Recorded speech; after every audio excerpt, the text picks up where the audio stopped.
and certainly I agree with Gillian. The intelligence agencies were informed beforehand and knew full well what was going to happen. Are they chargeable? Yes.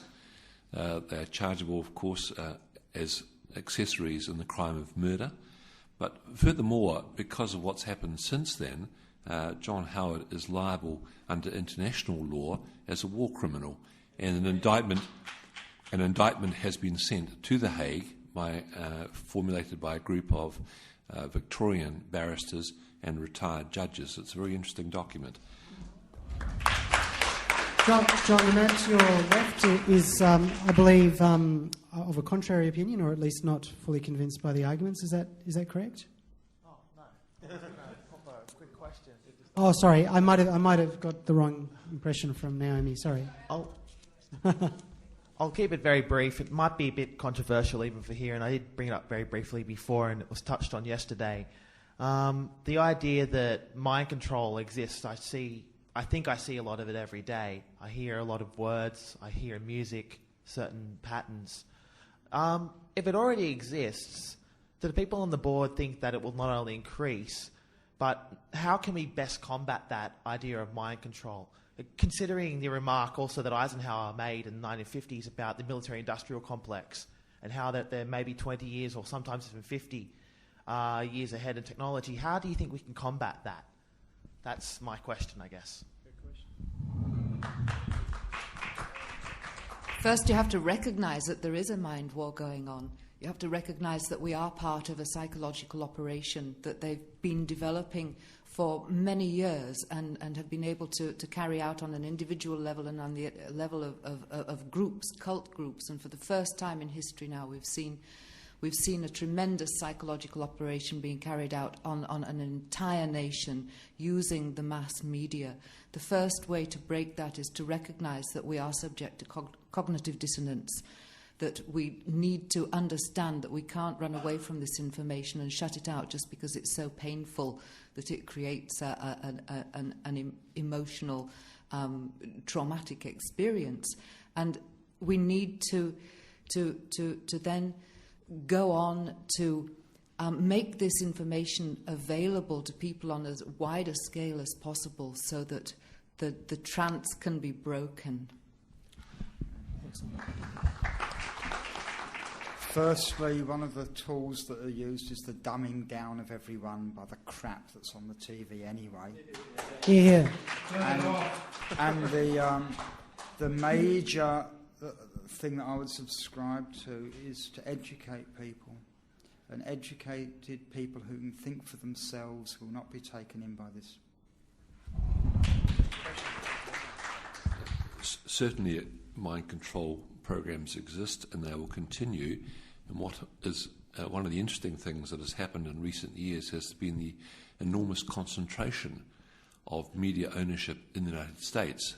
And now there are 7 major corporations that control the bulk of radio, television, and the print media.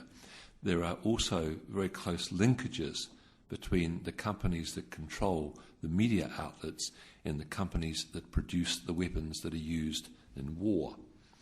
Just let's make a correction in terms of Eisenhower's warning.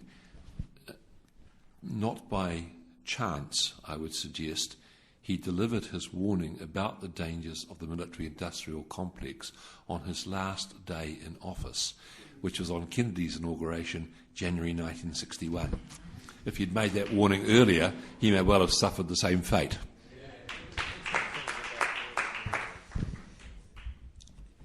I think education is an important thing here. My own feeling about this mind game is that it isn't so much about any special techniques, it is merely that the media is totally under the control of the organisations that are running the show. And the media totally ignore everything. Where is the media representative here? There isn't one. We can't get an ear, but any piece of information which supports the official theory does get widely disseminated. So the media is the problem. Now, some time ago, John Howard started to talk about the importance of education. And he said he thought that the thing which the schools were lacking at the moment was a knowledge of history, and he wanted history to be increased, the teaching of history to be increased. And I immediately thought of 1984. And I'm very glad that Howard is no longer in a position to increase the amount of history that's taught. Okay, we've got another question from Josh Jackson. Yeah, I just first of all wanted to have a quick statement and say, you know, the thing is, I left here yesterday on a great big high of the amount of information that was given to all of us was just extraordinary, and I'd like to thank all of you on the panel for that. When I got into work this morning, I started, rabbiting, you should, it was amazing, this and that, and they've actually found bits of the explosive and detonated a little bit of it. And the response I get, I wouldn't spend 3 hours watching that conspiracy bullshit. And instantly I just went, God help us. God help us. So what I think is really important, I get questioned all the time, well, why did they do it?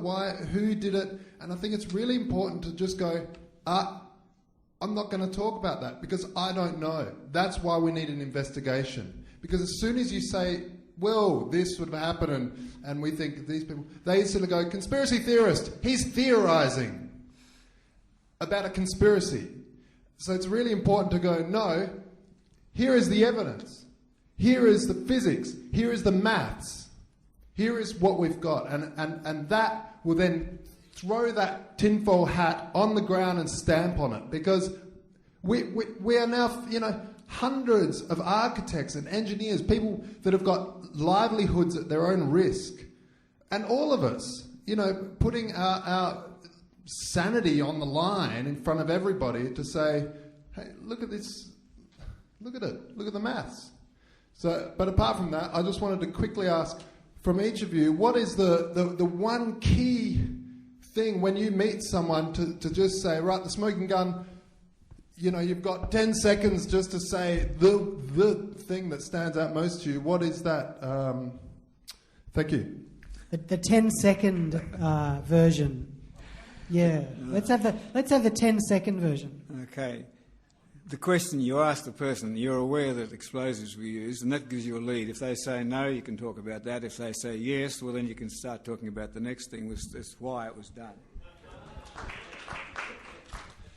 Point out that the official version is also a conspiracy theory, and the question is, which one does the evidence fit best?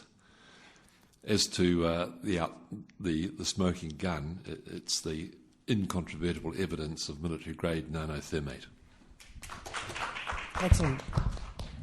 I think most people know at heart that it was a false flag operation. That it's when you see the collapse of the towers, it's so obvious to anyone who hasn't been told in a mind control program that this is controlled demolition, and the demolition, particularly of Building 7, that wasn't even hit by a plane. When you ask people how many buildings came down, most people will say 2.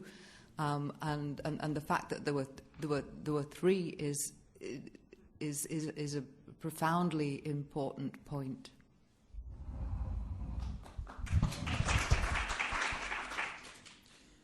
The fact that the building came down in 10 seconds when that can be shown to be physically impossible, and that was only 3 seconds. Okay, and for me at the moment, obviously the nanothermate and all the other evidence is great, but I like to say that Osama bin Laden is not indicted for 9/11.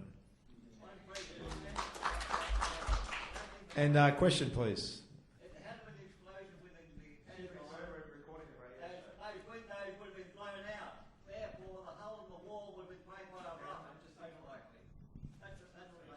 Thank you, sir. Hi, Dr. David Leifer. I just got a question for you. How much of the columns would you say had to be severed in order for the building to actually give way? And if that occurred, would that explain any kind of collapse beyond the lower floors, given that those lower floors would have had just as much resistance since their columns were not cut or any otherwise affected? As I explained yesterday, the external columns are there to stop bending, not to carry the load. The internal columns were perfectly adequate. The collapse down, all the columns on the 98th floor had to fail simultaneously, and since they were all under different load conditions, some had been smashed out, some had been subject to heat, and some are perfectly all right. It's actually impossible for them all to go at the same time unless they were cut by explosives. Okay, we're just about running out of time, Harold, so do you want to finish up? It's basically, I think we're just coming up to time. So, look, thank you to everyone who came tonight, and thanks for participating. And I hope that this has been a worthwhile